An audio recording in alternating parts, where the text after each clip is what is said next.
আমি নিজেও একজন এতিম, যেই ছেলেটাকে নির্মমভাবে হত্যা করা হয়েছে।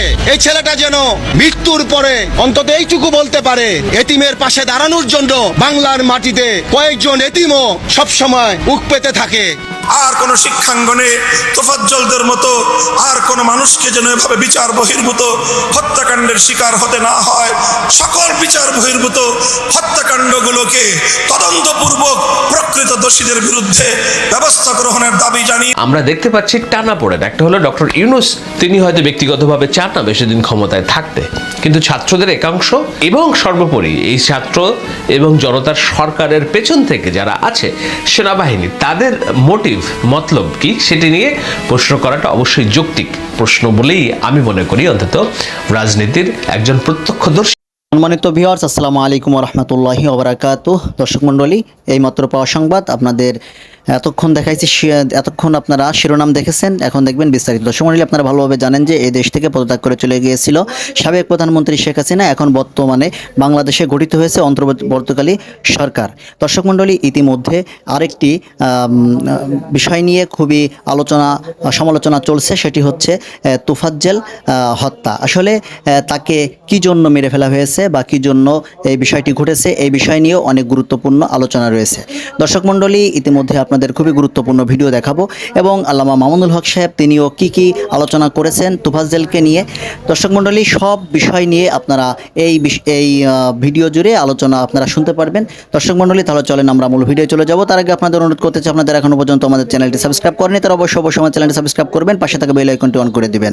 যারা ফেসবুক পেজ থেকে দেখছেন পেজটি ফলো করে দিবেন, লাইক করবেন, কমেন্টস করবেন, বেশি বেশি করে শেয়ার করবেন। তাহলে চলেন সম্পূর্ণ ভিডিওটুকু ধৈর্য সহকারে দেখে আসি। ভয় পায় যারা নিরীহ মানুষের উপরে অন্যায় করছে, তাদের কেউই এই সংগ্রামী ছাত্র বন্ধুরা নয়। যারা মানুষ পিটিয়ে হত্যা করতে পারে, তাদেরকে যদি কোনো চেয়ারে বসানো হয় তাহলে তারা সেই চেয়ার চিবিয়ে চিবিয়ে খেয়ে ফেলবে। খুবই আঘাত করেছে। আমি বিশ্বাস করি এই বিষয়টা শুধু আমি একজন রাসেল মিয়াকে আঘাত করেনি, বাংলাদেশের 17 কোটি মানুষকে আঘাত করেছে। আপনারা জানেন, ঢাকা বিশ্ববিদ্যালয়ের ক্যান্টিনে প্রথমে তাকে খাবার খাওয়ানো হয়। তাকে যে খাবার খাওয়ানোর পর নিশ্চিতভাবে মেরে ফেলবে, এটাও তাদের একটা পরিকল্পনা রয়েছিল, যা আমরা বিভিন্ন ভিডিও এবং বিভিন্ন ফুটেজের মাধ্যমে ইতিমধ্যে আমাদের কাছে বিষয়টি স্পষ্ট হয়েছে। আমি বলতে চাই, ঠিক এই জাতীয় প্রেস ক্লাবের সামনে দাঁড়িয়েই আজ থেকে 3 বছর আগে 2022 সালে মাওলানা দেলোয়ার হোসেন সাঈদীর মুক্তি চেয়েছিলাম আমি রাসেল মিয়া, যার কারণে জানেন আমার জেল জুলুম হয়েছে। এই জাতীয় প্রেস ক্লাবের সামনে দাঁড়িয়েই শিল্পী মমতাজের সাবেক সংসদ সদস্যর কনিষ্ঠ আত্মীয় এক বাউল শিল্পী রিদা দেওয়ানের বিরুদ্ধে আমি আদালতে মামলা করেছি স্রোতের বিপরীতে, আপনারা জানেন। আজকে এই প্রেস ক্লাবের সামনে দাঁড়িয়ে একটা বিচারের আবেদন করছি মাননীয় উপদেষ্টাদের কাছে এবং সরকার প্রধানদের কাছে। কোন আইনে আছে সন্দেহপ্রবণ একটি মোবাইল চুরির দায়ে সে ঢাকা বিশ্ববিদ্যালয়ের ছাত্ররা তখনও জানতো না এই তোফাজ্জল মোবাইলটি চুরি করেছিল কিনা। সন্দেহপ্রবণভাবে তাকে যেভাবে পিটিয়ে হত্যা করা হয়েছে, বাংলাদেশের 17 কোটি মানুষকে কাঁদিয়েছে।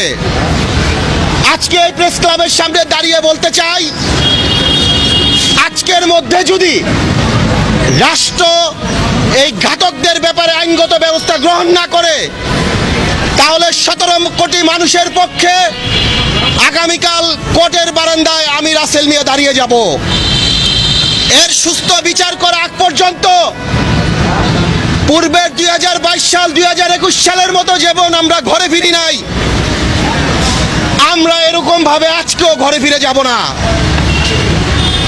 আপনারা ইতিমধ্যে সবাই জেনেছেন, মানসিক প্রতিবন্ধী ছিল সেই তোফাজ্জল।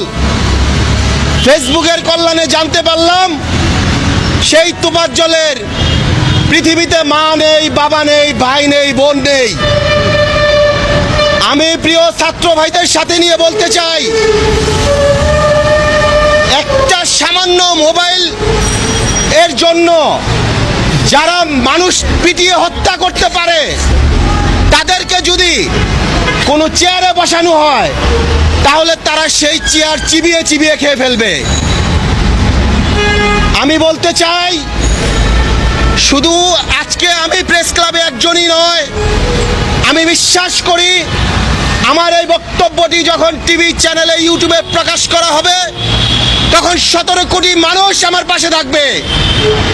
এর সুস্থ বিচার না করা আগ পর্যন্ত আমি যেমন ঘরে যাব না, এবং 17 কোটি মানুষও ঘরে ফিরবে না।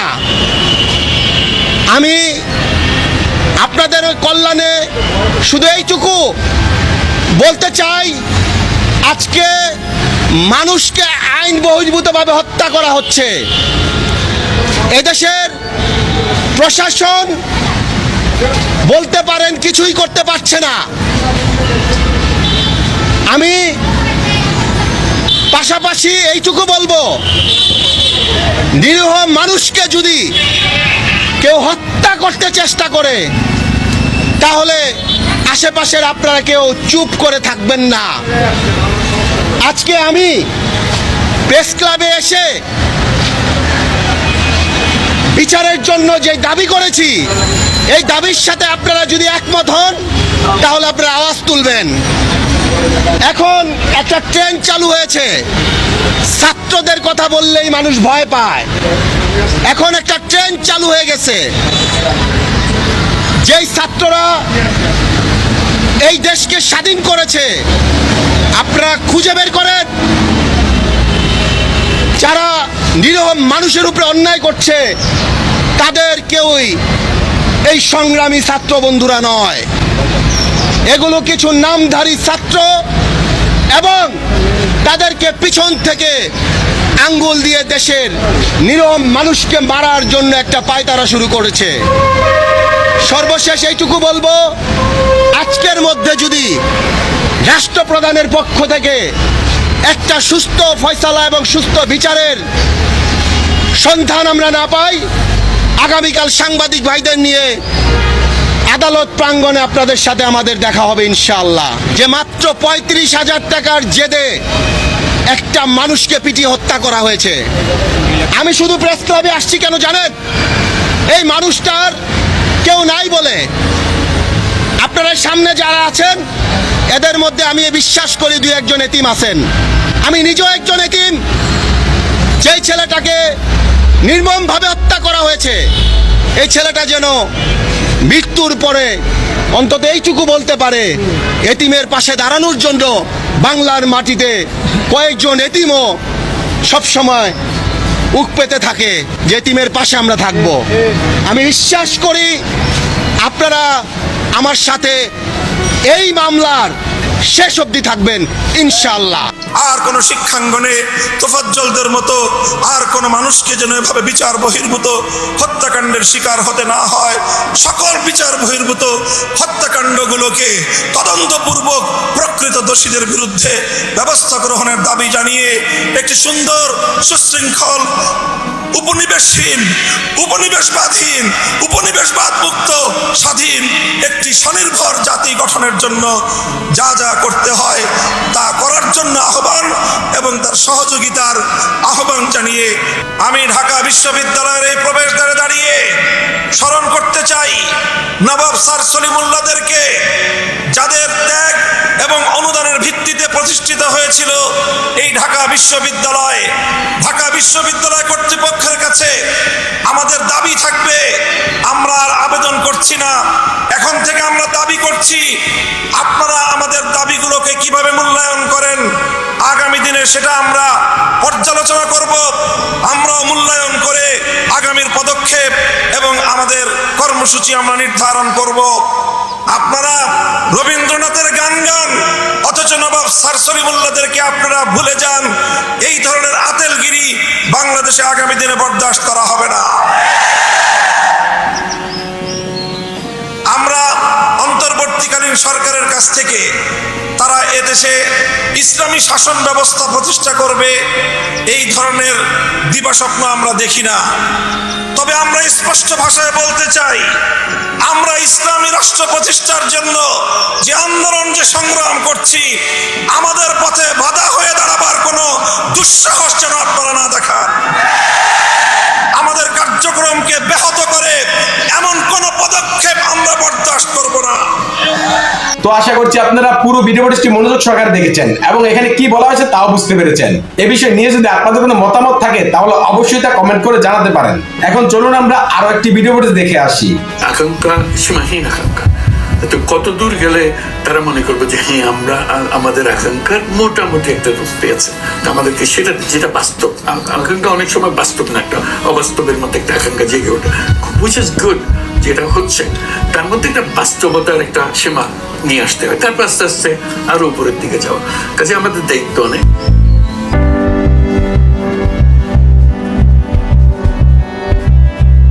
আমি যখন আলোচনা করছি তার একদিন আগে প্রথম আলো, বাংলাদেশের জাতীয় প্রথম সারির দৈনিকদের মধ্যে নিশ্চয়ই সামনে থাকা একটি, তারা প্রায় 1 লক্ষ মানুষের উপরে দৈব চয়নের ভিত্তিতে একটি জরিপ তৈরি করেছে। সেই জরিপে তারা জানতে চেয়েছিল যে এই 45 দিনে ইউনূস সরকারের উপরে মানুষ খুশি কিনা। প্রায় 1 লক্ষ মানুষের ভোটাভুটিতে যেটা দেখা যাচ্ছে যে 51% মানুষ খুশি নন। এটি একটি হতাশাজনক রেজাল্ট। 45 দিনে যদি 51% মানুষ বলে আমরা খুশি নই, তাহলে 60 দিনে হবে 60% মানুষ বলবে আমরা খুশি নই, 90 দিনে অন্তত 70% মানুষ বলবে যে না, সরকার ভুল পথে পরিচালিত হচ্ছে।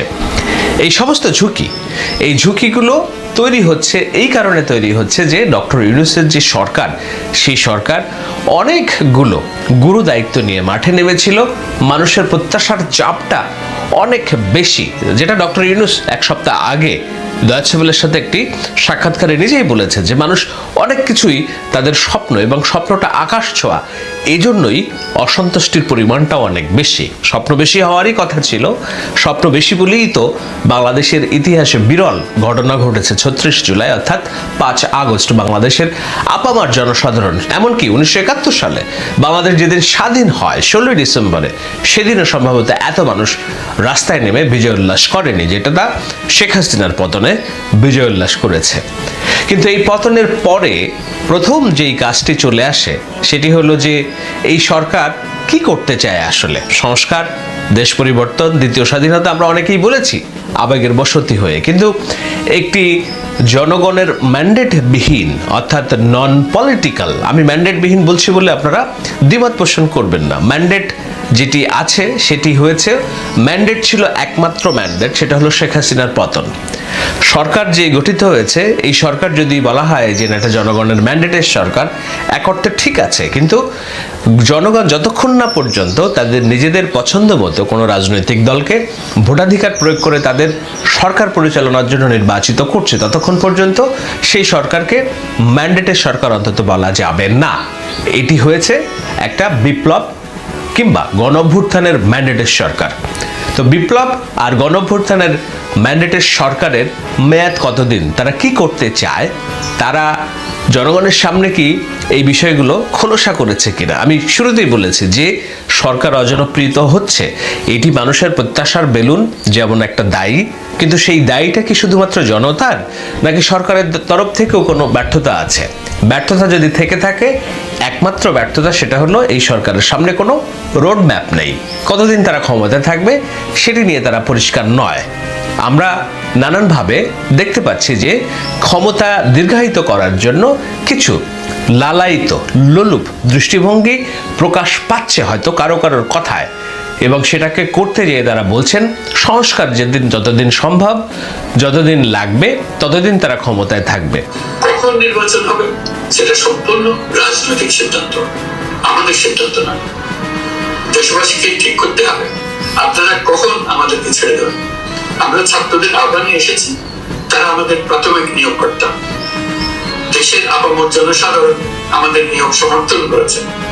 আমরা ক্রমাগত ভাবে সবাইকে বিষয়টি স্মরণ করিয়ে যাব, যাতে হঠাৎ করে এই প্রশ্ন উত্থাপিত না হয় আমরা কখন যাব। ডক্টর ইউনূসের এই বক্তব্য যথেষ্ট শুভঙ্করের ফাঁকি। কেন ফাঁকি সেটি নিশ্চয়ই আমি আলোচনায় বলবো। আমি একদম শুরুর দিকে ডক্টর ইউনূসের জাতির উদ্দেশ্যে দেওয়া ভাষণে যখন বলছিলেন যে আমরা কতদিন ক্ষমতায় থাকব এটি নির্ভর করছে জনগণের সিদ্ধান্তের উপর, জনগণ যখন বলবে আমরা চলে যাব, আমি বলেছিলাম এটি একটি শুভঙ্করের ফাঁকির মতো প্রতিশ্রুতি। কেননা জনগণ যখন চাইবে তখন চলে যাবে, তার অর্থ সরকার কি বলতে চেয়েছে? জনগণকে আবার রাস্তায় নেমে এই সরকারের বিরুদ্ধে প্রতিবাদ করবে, সেটাই কি এই সরকার দেখতে চাচ্ছে? সেটাই যদি দেখতে চায় তাহলে তো আমরা বলতে পারি যে না, প্রতিবাদের কিছুটা শুরু হয়ে গিয়েছে। কিভাবে শুরু হয়ে গেছে?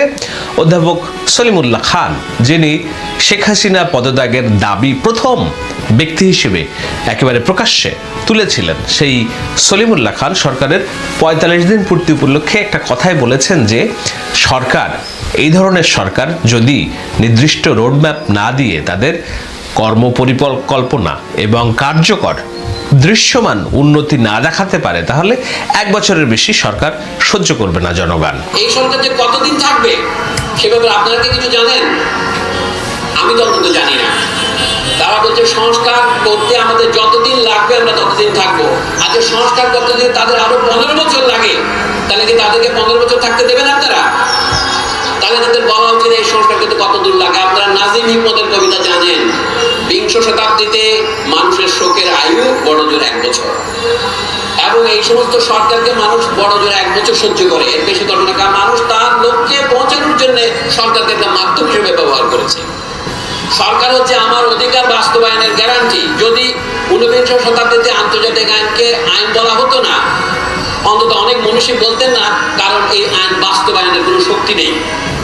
আমাদের অধিকার রক্ষা করার শক্তি যদি বর্তমান সরকারের না থাকে, বা তার সাথে যে অন্যান্য উপসরকার আছে, অঘোষিত সরকার আছে, তারা যদি এটা বাস্তবায়িত হতে না দিয়ে থাকে, সেটা মালিকদের হতে পারে, এটা সেনাবাহিনীর হতে পারে, এটা অন্যান্য বিভিন্ন রকমের প্রাইভেট বাহিনীর হতে পারে, তাহলে এই সরকার কিন্তু যে ম্যান্ডেট দাবি করছেন সেই ম্যান্ডেট বেশিদিন থাকবে না। এখন ডক্টর ইউনূস যেহেতু সুশীলদের প্রতিনিধিত্ব করেন, ডক্টর ইউনূস যেহেতু সমাজের এগিয়ে থাকা এবং বিচক্ষণ শিক্ষিত মানুষদের মন মানসিকতা জানেন, তিনি হয়তো এইসব ভাইব পাচ্ছেন নানান দিক থেকে যে তার উপরে এই প্রত্যাশার যে চাপ, সেই চাপটা তৈরি হচ্ছে এবং তার সরকারের অদক্ষতা এবং ম্যান্ডেট না থাকার কারণে, অর্থাৎ দীর্ঘমেয়াদী পরিকল্পনা না থাকার কারণে এইসব যে সমালোচনা হবে তিনি বুঝতে পারছেন। এবং আমি বিশ্বাস করি এইটা অবিশ্বাস করার কোনো কারণ নেই যে ডক্টর ইউনূসের মতো একজন ব্যক্তি, যিনি ব্যক্তি ৮৪ বছর বয়স, কতদিন তার হায়াত আছে আমরা জানি না, উপরওয়ালা জানেন, সেই ব্যক্তি খুব দীর্ঘমেয়াদে ক্ষমতায় আঁকড়ে পড়ে থাকবেন। এই লালসা তার মধ্যে অন্তত যে নেই, সেটি আমাদের বিশ্বাস করার যথেষ্ট কারণ আছে। কিন্তু তারপরেও যেহেতু এই সরকারটি পরিচালিত হচ্ছে ছাত্রদের একাংশের প্রতিনিধিত্ব দিয়ে এবং ছাত্রদের মধ্যে সমন্বয়হীনতা, তাদের পরিকল্পনার অভাব, আমি আগেই বলেছি যেহেতু শেখ হাসিনা কবে পড়বে, পড়ার পরে তাদের অগ্রাধিকার কি, শেখ হাসিনাকে ফেলা পর্যন্ত তাদের পরিকল্পনা ছিল, মানুষের পরিকল্পনা ছিল, ফেলার পরে সাধারণ মানুষের পরিকল্পনা ছিল ভোটাধিকার ফিরিয়ে আনা, নির্বাচন এবং অন্তত ভোট গণতান্ত্রিক একটা সরকার প্রতিষ্ঠিত করা। কিন্তু ছাত্রদের পরিকল্পনা কি ছিল? তারা যেটা বলেছে যেটি নতুন বাংলাদেশ, আমরাও বলছি নতুন বাংলাদেশ, সংস্কার করতে হবে, প্রাতিষ্ঠানিক সংস্কার করতে হবে, নির্বাচন ব্যবস্থা সংস্কার করতে হবে, এই সবগুলোই যৌক্তিক দাবি। কিন্তু এই দাবিগুলো কিভাবে বাস্তবায়িত হবে, এই কাজগুলো কিভাবে ধাপে ধাপে করা যাবে, সেটার কোনো রোডম্যাপ তাদের সামনেও ছিল না। তাদের সামনে আন্দোলনের রোডম্যাপ ছিল, আন্দোলনের প্রত্যেকটা ধাপ ছিল, কিন্তু সরকারে গেলে কিভাবে প্রত্যেকটা ধাপে এক একটি কাজ তারা সম্পাদন করবে সেই পরিকল্পনা ছিল না বলেই আমরা দেখতে পাচ্ছি টানাপোড়েন। একটা হলো ডক্টর ইউনূস, তিনি হয়তো ব্যক্তিগতভাবে চান না বেশি দিন ক্ষমতায় থাকতে, কিন্তু ছাত্রদের একাংশ এবং সর্বোপরি এই ছাত্র এবং জনতার সরকারের পেছন থেকে যারা আছে সেনাবাহিনী, তাদের মোটিভ, মতলব কি সেটি নিয়ে প্রশ্ন করাটা অবশ্যই যৌক্তিক প্রশ্ন বলেই আমি মনে করি, অন্তত রাজনীতির একজন প্রত্যক্ষদর্শী হিসেবে। কেননা আমরা এর আগে ২০০৭ সালে এই ধরনের ঘটনা অবলোকন করেছিলাম। ২০০৭ সালের সরকার আর এই সরকারের মধ্যে কি দুর্বলতা, কি তফাৎ এবং কোথায় এই সরকার অনেক বেশি নাজুক ২০০৭ সালের সরকারের থেকে, সেটি নিয়ে আমি আলোচনা করব একটু পরে। তবে তার আগে এই কথাটা জানাই, সেটা হলো যে ডক্টর ইউনূস হয়তো বুঝতে পারছেন যে তারা এই মানুষের এইসব কথাবার্তা শুরু হয়েছে এরই মধ্যে। সে কারণে তিনি এক সপ্তাহ আগে ডয়েচে ওয়েলের সাথে একটা সাক্ষাৎকারে বলেছিলেন যে দেখুন, আমাদের নির্বাচন আমরা করতে চাই, নির্বাচনটা তো করতে হবে, কিন্তু যেহেতু নতুন বাংলাদেশের স্বপ্ন নিয়ে এই গণঅভ্যুত্থান হয়েছে, সুতরাং পুরাতন ব্যবস্থায় যদি আমরা একটা নির্বাচন করি তাহলে লাভ হবে না। সেজন্যই সংবিধানটা কি নতুন থাকবে, না একেবারে নতুনভাবে তৈরি করব, না যেই সংবিধান আছে সেই সংবিধানে কাটাছেঁড়া করে কিছু গুরুত্বপূর্ণ বিষয় সন্নিবেশিত করে একটা নির্বাচনের উপযোগী একটা বিধান তৈরি করব। এখন যেহেতু আগের সংবিধানের নির্বাচনী বিধান তারা করতে চাচ্ছে না, সুতরাং নতুন সংবিধানের নির্বাচনী বিধানটা কেমন হবে সেইটা করেই তারা নির্বাচনের দিকে আগাবেন। এই সুযোগ জাতির জীবনে আবার কোনোদিন আসবে কিনা তাও জানি না, না আসাটাই স্বাভাবিক হোক। এটা অস্বাভাবিক পরিস্থিতি, আমরা এরকম অস্বাভাবিক পরিস্থিতি আবার হোক সেটা আমরা চাই না। তো না চাইলে তাহলে ওই গোড়াতে হাত দিতে হবে, সংবিধানে হাত দিতে হবে। তো সেখানে প্রশ্ন হচ্ছে সংবিধান আবার নতুন করে লিখতে হবে, নাকি যে সংবিধান আছে তার মধ্যে কিছু গুরুত্বপূর্ণ সংশোধনী আনতে হবে। এই দুটো নিয়ে একটা মতভেদ আছে। কেউ বলে যে না, আগাগোড়া লিখতে চাইেন না, তাহলে অনেক বিষয় আসবে যেগুলোতে মতের মিল হবে না, বরং যেগুলোর ব্যাপারে একেবারে সবাই একমত সেগুলো করে হবে, আর বাকিটা বাদ দেবে। ঠিক আছে, এটার জন্য কমিশন হবে, কমিশন এগুলোর বিচার বিবেচনা করবে, জনমত গঠন করবে, যে সবাই যদি একমত হয় যে এইটাই আমাদের ভালো, এইটাতেই আমরা অগ্রসর হবো, তাহলে আমরা একটা পথ পেলাম। এইটার উপর ভিত্তি করে নির্বাচন হবে, কারণ ওটা না হওয়া পর্যন্ত আমরা নির্বাচনের রূপরেখা ঠিক করতে পারছি না, কি ধরনের কিসের নির্বাচন হবে, কি কি পদে নির্বাচন হবে, ইত্যাদি ইত্যাদি। সুতরাং তার এই কথায় যথেষ্ট খুব বেশি সন্দেহ করার হয়তো কিছু নেই, সহজ হিসাবে দেখলে, যে সংবিধান সংশোধনের জন্য একটা সংবিধান সংস্কার কমিশন গঠিত হয়েছে এবং যোগ্য লক্ষ্য দিয়েই সংস্কার কমিশনটা তো হয়েছে বলে আমরা মনে করি। Professor doctor Ali Riaz, distinguished professor, তিনি সংবিধান সংস্কার কমিশনের প্রধান হয়েছেন এবং তিনি এরই মধ্যে মানুষের কাছ থেকে মতামত নানানভাবে নেওয়া শুরু করেছেন বলে আমি যতদূর জানি। আমি বিশ্বাস রাখতে চাই যে তিনি খুব দ্রুতই এই কাজটি শেষ করবেন এবং ইউনূস সরকারের যদি একটি রোডম্যাপ খুব গুরুত্বপূর্ণ হয়ে থাকে তার সরকার পরিচালনা, এবং সেখানে তিনি যদি বলে থাকেন যে সংবিধান সংস্কার করেই নির্বাচনী রোডম্যাপ আমরা দিতে চাই, সেক্ষেত্রে আলী রিয়াজ প্রফেসর তারও একটা রোডম্যাপ থাকার দরকার বলেই আমরা মনে করি, এবং সেটা জনগণকে ঘোষণা দিয়েই যে না, আমরা এই সময়টা নিব, 3 মাস 4 মাস অথবা 5 মাস, এর মধ্যেই কতদিন লাগতে পারে তার একটা রূপরেখা দেবেন। তারপরেই হয়তো আমরা বুঝতে পারবো যে না, নির্বাচনের ব্যাপারে সরকার কি ভাবছে। কিন্তু এর মধ্যে তার যে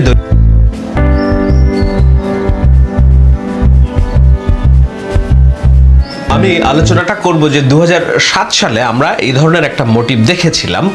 কি মোটিভ দেখেছিলাম? যে সেনাবাহিনী কর্তৃক ক্ষমতাকে প্রলম্বিত করার একটা মোটিভ। কিভাবে দেখেছিলাম? যে দেখুন, 2007 সালে যে সরকার এসেছিল, তত্ত্বাবধায়ক সরকার বলছি আমরা, সেই সরকারটা ছিল ফখরুদ্দিন মঈনুদ্দিন আহমেদের সরকার, এবং সেই সরকার এসেছিল কোন প্রেক্ষিতে এসেছিল? যে তখন তার আগে বিএনপি রাষ্ট্র ক্ষমতায় ছিল এবং বিএনপি তার পূর্ণ মেয়াদের ক্ষমতা শেষ করে একটি নির্বাচনের দিকে রোডম্যাপ ঘোষণা করেছিল, তফসিল ঘোষণা করেছিল।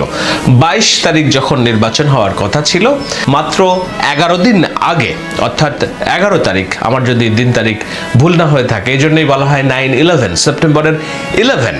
22 সেপ্টেম্বর হওয়ার কথা ছিল জাতীয় নির্বাচন, তার 11 দিন আগে 11ই সেপ্টেম্বর সেই সরকারের, রিয়াজউদ্দিন সরকারের পতন হয়। কিন্তু সেই পতনে হইলেও তখন মাঠে সক্রিয়ভাবে ছিল তখনকার সদ্য বিদায়ী হওয়া সরকারি দল বিএনপি, আর মাঠে ছিল কি?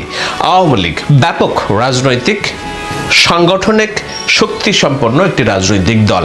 তো সেই সময় আমি একটু আগে আলোচনায় বলেছি যে 2007-এর যে তত্ত্বাবধায়ক সরকার আর এই সময়ের যে অন্তর্বর্তীকালীন সরকার, শক্তির বিবেচনায় এই সরকারটা অনেক দুর্বল। কেন দুর্বল সেটির ব্যাখ্যা আমি এখন দিব। দেখুন, সেই সময় সরকার থেকে সদ্য বিদায়ী হয়েছে বিএনপির কোনো নেতৃবৃন্দ দেশ ছেড়ে তখন পালিয়ে যায়নি। খালেদা জিয়া, তারেক রহমান সবাই তখন দেশে, এবং বিএনপির সকল প্রভাবশালী মন্ত্রী, সংসদ সদস্যরা সবাই তখন দেশে, যদিও পরবর্তীতে তারা অনেকেই গ্রেপ্তার হয়েছিলেন, নির্যাতনের শিকার হয়েছিলেন। আর আওয়ামী লীগের সবাই তো তখন মাঠেই, কেননা তারা দীর্ঘ সময় ধরে একটা নির্বাচনের জন্য, তাদের মন মতো করে একটা নির্বাচনের জন্য রাজনৈতিক আন্দোলন করে আসছিল।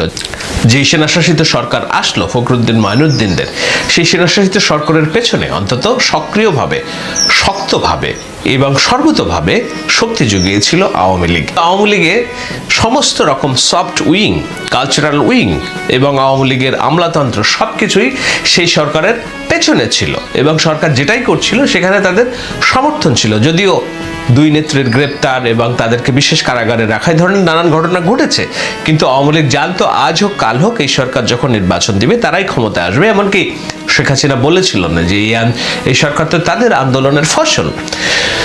আজকে যদি ইউনূস সরকারকে দেখেন আপনারা, তাহলে বলতে পারেন মোটা দাগে যেটা, হ্যাঁ বিএনপি জামাত এই সরকারের পেছনে আছে, কিন্তু আসলে কি পেছনে আছে? ইউনূস সরকারের তরফ থেকে কি বিএনপি, জামাত এবং অন্যান্য যেসব রাজনৈতিক দলগুলো আছে তাদের সাথে কি কোনো যোগাযোগ রক্ষা করা হচ্ছে? আমরা জেনেছি প্রথম দিকে একটি মিটিং হয়েছিল, কিন্তু নাম প্রকাশে অনিচ্ছুক বিএনপির হাইকমান্ডের অনেক নেতার সাথে কথা বলে এটাও জানা গিয়েছে যে ডক্টর ইউনূসের সরকার এমনকি তাদের ফোনও ধরেন না। ছাত্ররা যারা সরকারে আছে কিংবা যারা নীতি নির্ধারণী কাজ করছে তাদের সাথেও বিএনপির হাইকমান্ডের কোনো যোগাযোগ নেই। জামায়াতে ইসলামীর আছে কিনা আমি জানি না, নিশ্চয়ই হয়তোবা থেকে থাকতে পারে, আবার নাও থেকে থাকতে পারে। যদি থেকে থাকবে তাহলে জামায়াতে ইসলামের আমির দুদিন আগে বলছিলেন যে নির্বাচনের রোডম্যাপ তাদের দাবি না, এটা বিএনপির দাবি। কিন্তু আজকে আমি যখন আলোচনা করছি, যুগান্তর একটি সংবাদ দিয়েছে, তারা বলছে যে এই সরকার বেশি দিন ক্ষমতায় থাকলে তারা সমস্যা প্রলম্বিত করবে, অর্থাৎ তারা এই নির্বাচন প্রশ্নে বিএনপির কাছাকাছি চলে এসেছে, বিএনপির সাথে এক সুরে কথা বলতে শুরু করেছে। কেন শুরু করেছে? হয়তো তারা বুঝছে যে এই সরকারের যে মোটিভ, সেই মোটিভ কিছু কিছু ক্ষেত্রে মনে হচ্ছে দুরভিসন্ধিমূলক, এবং 2007 সালে যেমন আর্মি একটা দীর্ঘমেয়াদী ক্ষমতায় থাকার পায়তারা করেছিল তৎকালীন মঈনুদ্দিন সরকার, ভারতে যেয়ে ভারতের সাথে সম্পর্ক উন্নয়ন করে ক্ষমতার ম্যান্ডেট চেয়েছিল, মঈনুদ্দিন যে ভারতে গিয়েছিল তাকে যে সংবর্ধনা দেওয়া হয়েছিল, প্রণব মুখার্জির কাছে কি চেয়েছিলেন, এই ধরনের কথাগুলো তো নানানভাবে নানান আলোচনায় এসেছে, এটা অস্বীকার করার উপায় নেই। আজকে যদি সামরিক কর্তৃপক্ষ যদি ইউনূসের সরকারকে বাইপাস করে তারা দীর্ঘমেয়াদে ক্ষমতায় থাকার জন্য একটা ব্যবস্থা তারা তৈরি করতে চায়, নিঃসন্দেহে সেই সন্দেহ থাকাটা অমূলক কিছু নয়। কেননা ক্ষমতা এমন জিনিস, এটি মানুষকে অন্ধ করে দেয়, জনগণের সাথে দূরত্ব তৈরি করে দেয়। সেরকম যদি হয়, মঈনুদ্দিন ফখরুদ্দিনের আমলে ভারত